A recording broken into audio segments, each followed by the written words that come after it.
Salve discipuli, hello and welcome to our translation video for this week. So our first translation of this chapter, other than the model sentences, is in palaestra. We're going to be going through this, so you guys know the drill. I'm going to read through the Latin first, go over some of the bonus vocab, and then you guys will translate the passage, and then we'll have the translation video part 2 up as well for you to then correct your translations and send them in to me. So let me adjust, do my usual moving around and zooming in. All right, so in palaestra, so this is in the exercise area. So in this chapter, we're in the baths, the thermae, the Roman baths. And the public bathhouses would have had an exercise area built in, kind of like going to the gym or going to a spa. So like our modern day gyms often have like sauna rooms and things like that. It's kind of like that same idea. So in palaestra, so this is going to be in the exercise area, or in the palaestra is what it was called. So you can just translate it like that too. Let's take a look at the bonus vocab, and then I'll read through the translation for you guys. So in palaestra, as I said, is in the palaestra or the exercise area. Discum is our word for discus. The nominative singular is just discus. This is just the accusative singular ending for that. The thermas are the baths. Thermae is the nominative plural form. This is accusative plural ending here, so direct objects. Ferebat, this is from our verb fero, fere, tulilatus. This is one of our new vocab verbs, vocab words, verb. This is he or she was carrying. This is an imperfect tense. Atletas, atletas is athletes. It's just like our word for athletes, related to it. So again, accusative plural happening here. Statuas is statues. Again, nice one because it looks like the English definition, so that makes it a little easier. Posuerunt, pono, ponere, posui, positus. This is to put or place. So posuerunt is the perfect tense. They have put up, or they put up. Porticus is a colonnade. So this is sort of the row of columns surrounding an open area. Offerebant, imperfect tense of offero, offere, obtuli, oblatus. They were offering. In media turba, this is in the middle of the crowd. Medius, media, medium is one of our new adjectives. Atleta ille. So ille, illa, illud, it means that or those. So going with our word atleta, which is athlete, which you've technically already seen, an accusative plural form. So this is just a nominative singular form. So that athlete. Novum means new. Longe means a long way or far. This looks like long, so that's easy. Per auras evolavit. This means it flew through the air. And then invenit, in is found. Invenio, came upon, literally, or found in that sense. Rediit means went back. Rediit, redo, redere, to return or to go back. Non accepit, did not accept. Past tense here. Tradidit, this is handed over. Trado, tradere, tradidi, traditus. And then nasum fractum, this is a broken nose. All right, so that's all the bonus vocab for us here.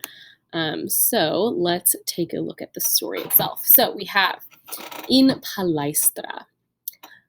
Caecilius Quinto discum dedit, quod diem natalem celebrabat. Tum Caecilius filium ad thermas duxit, ubi palaestra erat. Servus Quinto discum ferebat. Caecilius et filius, postquam thermas intraverunt, ad palaestram contenderunt. Turba ingens in palaestra erat. Quintus multos juvenes et atletas conspexit. Quintus multas statuas in palaestra vidit.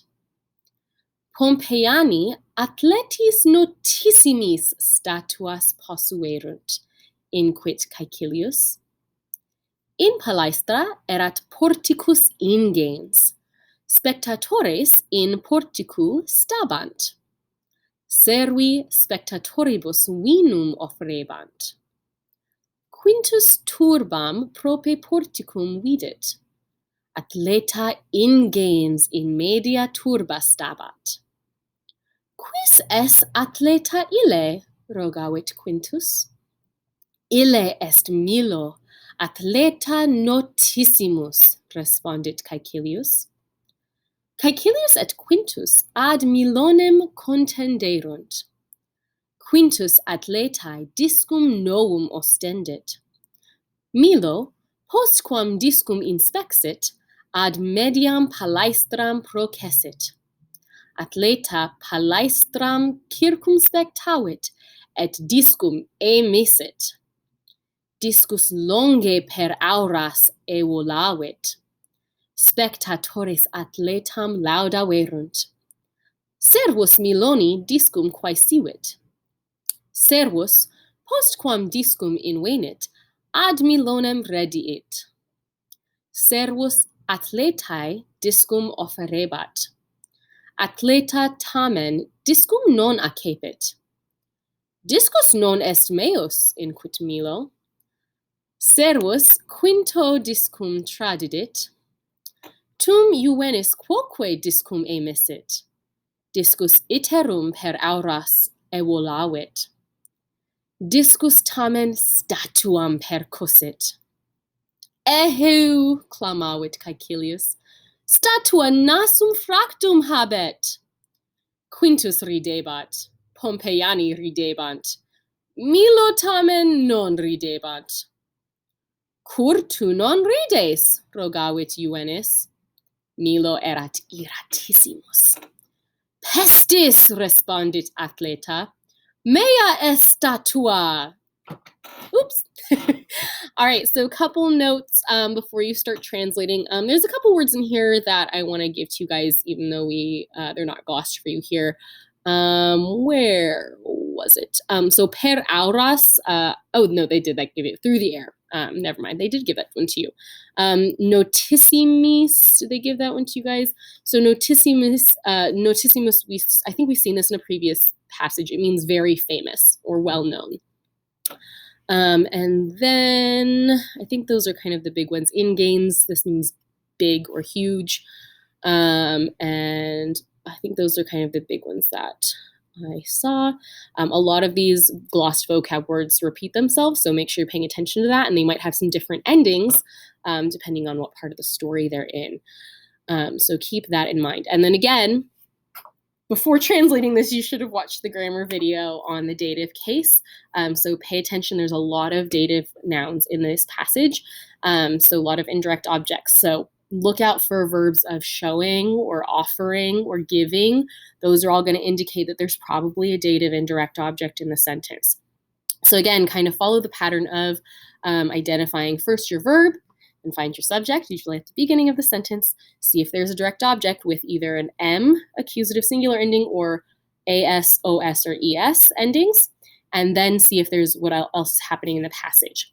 Now, typically, I believe dative indirect objects will come before direct objects in a sentence, word order wise.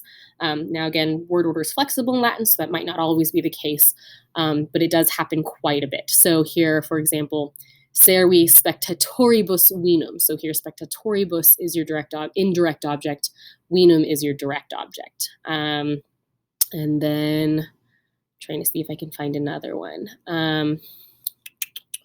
Here, quintus athletae discum novum ostendit. Discum novum is your direct object that's receiving the action of the verb, and then athletae is your indirect object that you want to translate as to or for whatever the noun is, in this case, athlete. So keep that in mind. Really try translating your indirect objects as to or for the noun. So in English, we can say things like, the servants offered the spectators wine. But if we say the servants offered wine to the spectators, that really just clarifies the different functions of the noun. So really try and translate it with the dative case with that to or for sense. So you're really getting that crystal clear dative grammar going on.